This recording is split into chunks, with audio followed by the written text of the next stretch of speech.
Jamwale mon bandiraɓe tedduɓe yeɓiyankoɓe Ayaw Pindi TV min calmini on to mbawɗon wonde dunde babana nde kala min spefin monde kelle gada nde roɓe no jayndeji altine jeenayi lewru décembre 2024 bisimilla mon e kelle gada nde roɓe no jayndeji puɗortoɗen ko jaydi guendira leydi Sénégal jayde le soleil ɓe garti koye accès à l'eau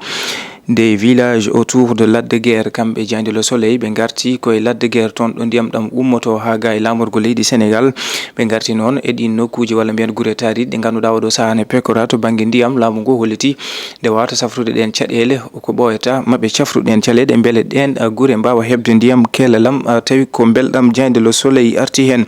Jayde Rewmi Quotidien ɓe garti koye décès d'un membre de sa sécurité en prison Barthélémy Dias o wayno o holliti on mo ganduɗa ko kay tigi wonni dewintinoɗo nden kay kisal makko goto e ɓen ɓe ganduɗa ko kay tigi goni garde corps uji makko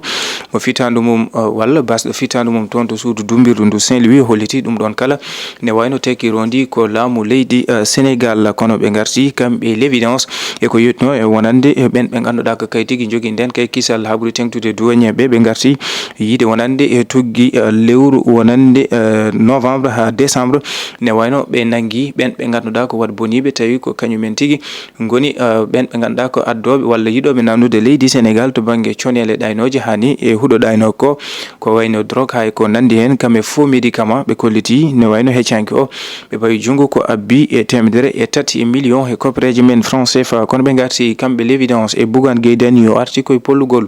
kanko Barthélémy Dias to suudu sarɗeji leydi Sénégal o holliti kanko Bougane ɗum ɗon de hollita tan koɗo saaha nguɗo laamu dartirigu gotal nawtirde walla ni ubbude ko wiyete ko démocratie leydi Sénégal. Jayde l'éveil ɓe garti koye o mo ganduɗa ko kay tigi woni directeur général du port autonome Dakar Waly Diouf Bodian ɓe garti o holliti wonande kamɓe l'éveil hayso tawi kanko Waly Diouf Bodian poste makko ko poste stratégique wonande directeur général mo port autonome Dakar haɗani koye kala e saaha ko kangue mairie daride gam tigui faddade gawe hani e daranade landa Pastef kono kadi wadde défendre oɗo projet e ɓore nde len ɓe ganduɗa holliti ɗum landa Pastef kono kamɓe l'éveil ɓe garti ha joni e jiyodiral hakkude Karim Meïssa Wade kam e horejo leydi ndi Bassirou Diomaye Diakhar Faye.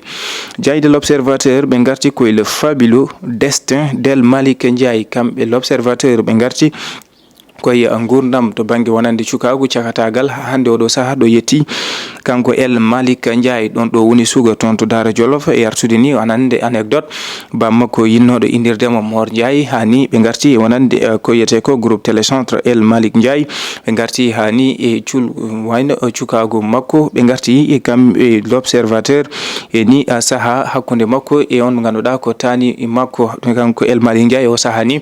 mo woni président de l'Assemblée nationale du Sénégal kono ɓe garti kamɓe l'observateur e jeydiral kanko horejo leydi ndi son excellence Bassirou Diomaye Diakhar Faye kam e Karim Wade. Jayde L'As quotidien koye kan haala arti les décisions floues d'une audience ɓe garti koye jeydiral kanko horejo leydi ndi kam e Karim Meïssa Wade ɓe garti wonande e nden jonde no yaari kono ɓe garti e ɗo e nder leydi Sénégal to banggue sukaɓe jibinteɓe ɓen bebbeji e nder temedere kala hen capanɗe joyo ene jogui oɗo ñaw biyeteɗo ORL ɓe garti kamɓe point actu koye nden jonde jeydiral hakkude kanko Karim Meïssa Wade e horejo leydi ndi toon to Doha ɓe garti wonande yiide kanko horejo leydi ndi oɗo saaha ko gam tigui dañji ko yete ko jaɓɓade investisseur en e nder leydi Sénégal tawi ko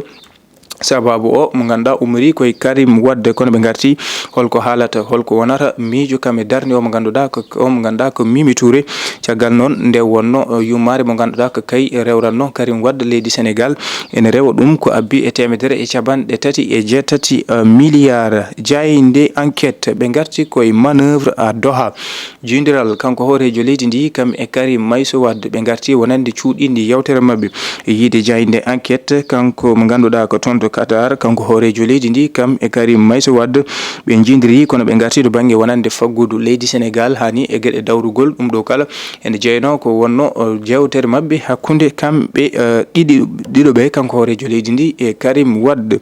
Diagne Sud Quotidien ɓe garti koye rapport national 2024 sur le climat et le développement du Sénégal ɓe banque mondial e oɗon rapport maɓe garti ɗo e nder leydi Sénégal hitande ujunaji ɗiɗi e nogas e nayyi nduɗo ɓe garti noon ɓe kolliti ɗo hitande ujunaji ɗiɗi e capanɗe joyyi 2050 leydi Sénégal hen million ngaji ɗiɗi ma dia e basal kono ɓe garti e yiide e nder temedere nde ƴettuɗa kala hen capanɗe joyyi e joyo ma gon e basal mbusgal e yiide Diagne Sud Quotidien ha joni wonande on rapport mo ɓanguini banque mondial ɓe kolliti leydi Sénégal to banggue érosion côtiére ko wiyete ƴergol maaje ɗe hani to banggue sato kam e weeyo leydi Sénégal ɗum ɗo kala ko caɗele dokani leydi Sénégal ɓe garti ni ha to banggue wonande faggudu leydi Sénégal e yiideɓe noon ma usto e nder